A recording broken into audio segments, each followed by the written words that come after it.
हरियाणा के पूर्व गृह मंत्री अनिल विज चंडीगढ़ में मारा हरियाणा नॉन स्टॉप हरियाणा अभियान के संबंध में किसी अनजान द्वारा पूर्व मुख्यमंत्री और मुख्यमंत्री के फोटो लगाकर पिछले 10 सालों में 14,000 बलात्कार हुए, नॉन स्टॉप अत्याचार हुए का पोस्टर लगाने के संबंध में पूछे गए सवाल पर अनिल विज ने अनजान विपक्ष पर गरजते हुए कहा कि इनमें हिम्मत नहीं है कि सामने आकर बात करें, क्योंकि सामने आकर बात करेंगे तो इनका हिसाब भी खोला जाएगा। इनको बताया जाएगा कि तुम्हारे राज में कितने कितने जुल्म हुए और क्या क्या किया गया। विज ने कहा कि मरी हुई कौम हो, दम है तो नाम से छापो, आओ सामने मैदान में हम खड़े और बताएंगे तथा जनता फैसला करेगी।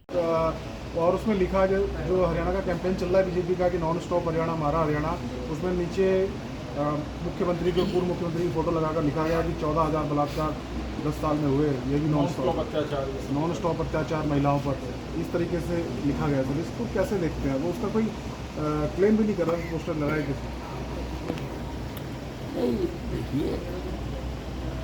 इनमें हिम्मत नहीं है कि सामने आकर बात करें, क्योंकि सामने आकर बात करेंगे तो इनका हिसाब भी खोला जाएगा। इनको बताया जाएगा कि तुम्हारे राज में कितने कितने जुल्म हुए, तुमने क्या क्या किया।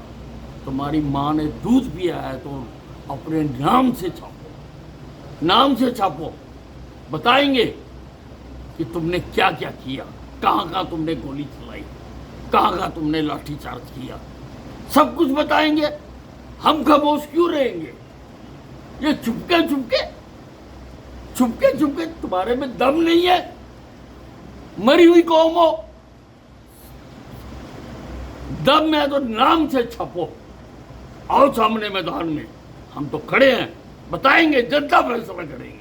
एक अन्य सवाल के जवाब में उन्होंने कहा कि कांग्रेस हमेशा झूठ के सहारे लोगों को गुमराह करने की कोशिश करती आई है और इस चुनाव में भी लोगों को ओबीसी के नाम पर गुमराह किया गया, लेकिन काठ की हांडी बार बार नहीं चढ़ती। लोगों को समझ आ गया है और सब कुछ लोगों के सामने स्पष्ट है। विधानसभा चुनाव में जाट बनाम नॉन जाट की राजनीति के संबंध में पूछे गए सवाल के जवाब में उन्होंने कहा कि भारतीय जनता पार्टी जात पात की राजनीति नहीं करती है, क्योंकि हमें आज तक यह नहीं सिखाया गया। हमारी पार्टी में जात पात की बात करने वालों को उठाकर बाहर फेंक दिया जाता है। मैंने आज तक कम से कम यह राजनीति नहीं सुनी और मुझे यह भी नहीं पता कि मेरे कार्यकर्ता किस जात से हैं। उन्होंने कहा कि हम जात पात की राजनीति नहीं करते और हम हिंदुस्तान की राजनीति करते हैं। देखिए, कांग्रेस हमेशा झूठ के सहारे लोगों को गुमराह करने की कोशिश करती है। जब से ये चुनावी राजनीति में आई है और इस चुनाव में भी इन्होंने ओबीसी को लेके गुमराह किया है, लेकिन काठ की हांडी बार बार नहीं चढ़ती। अब लोगों को समझ आ गई है और इस बार सब कुछ स्पष्ट साफ लोगों के सामने। अच्छा sir, JJP Jat versus non Jat रहेगा क्या बीजेपी का एजेंडा इस बार भी, या सभी? देखिए, भारतीय जनता पार्टी जात पात की राजनीति नहीं करती। हमें आज तक ये नहीं सिखाया गया। हमारी पार्टी में जात की बात करने वाले को उठा के बाहर निकाल दिया जाए। कम से कम मैंने तो आज तक ये राजनीति सुनी नहीं है। मुझे पता नहीं है कि कौन मेरी कार्यकर्ताओं में किस जात का है। हम तो जात पात की राजनीति करते नहीं है, हम तो भारतीयता की राजनीति करते हैं, हम तो हिंदुस्तानी की राजनीति करते हैं।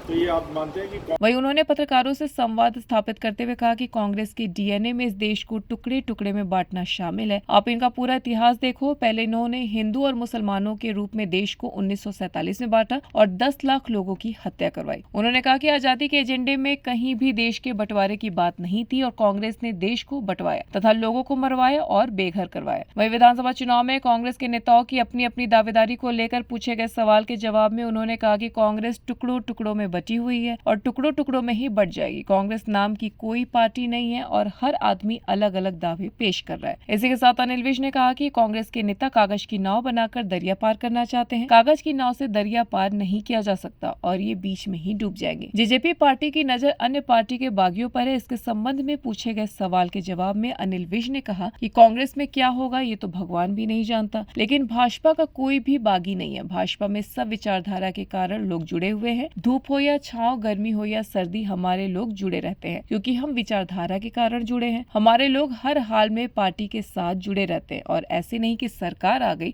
तो जुड़ जाओ और चली गई तो भाग जाओ। कांग्रेस तो ये टुकड़ों टुकड़ों में बटी हुई है और टुकड़ों टुकड़ों में ही टूट जाएगी। कांग्रेस नाम की कोई पार्टी नहीं है। हर आदमी अलग अलग दावे पेश कर रहा है। हुड्डा जी सुरजेवाला के बारे में कुछ कह रहे हैं, सुरजेवाला जी हुड्डा के बारे में कुछ कह रहे हैं। सुरजेवाला जी के बारे में सुरजेवाला जी ने हुड्डा को मिठा कहा और हुड्डा ने सुरजेवाला जी को कुछ कहा। सुरजेवाला ने मिठा कहा तो कैसे मिठा कहा? जहाँ तो चाट के देखा होगा, ऐसे तो कुछ नहीं बता सकता कि मीठा है या कड़वा है। तो अब ये सारी बातें हैं, तो इस प्रकार से एक दूसरे को कर रहे हैं। सर, लेकिन जिस तरह से अजय यादव के बेटे हैं और लालू प्रसाद यादव के दामाद भी हैं चिरंजीवी, उन्होंने कहा कि जब सरकार बनेगी तो मैं डिप्टी सीएम हूँ, अभी तो टिकटों का भी ऐलान नहीं हुआ है। नहीं, देखिए, कांग्रेस की नाव बनाकर दरिया पार करना चाहते हैं, करते रहे, डूबेंगे बीच में। कांग्रेस की नाव से पार तो किया नहीं जा सकता। जब कांग्रेस पार्टी नहीं है, जब कांग्रेस पार्टी के 16 साल से चुनाव नहीं होंगे, कोई संगठन नहीं है, तो ये तो कुनबे हैं, गैंग है, चुनाव आने पर इकट्ठे हो जाते हैं लूटने के लिए सरकार को। तो चुनाव आयोग को इनकी मान्यता रद्द करनी चाहिए। जिस पार्टी के अंदर प्रजातंत्र नहीं है और देश के प्रजातंत्र की रक्षा कैसे कर सकती है?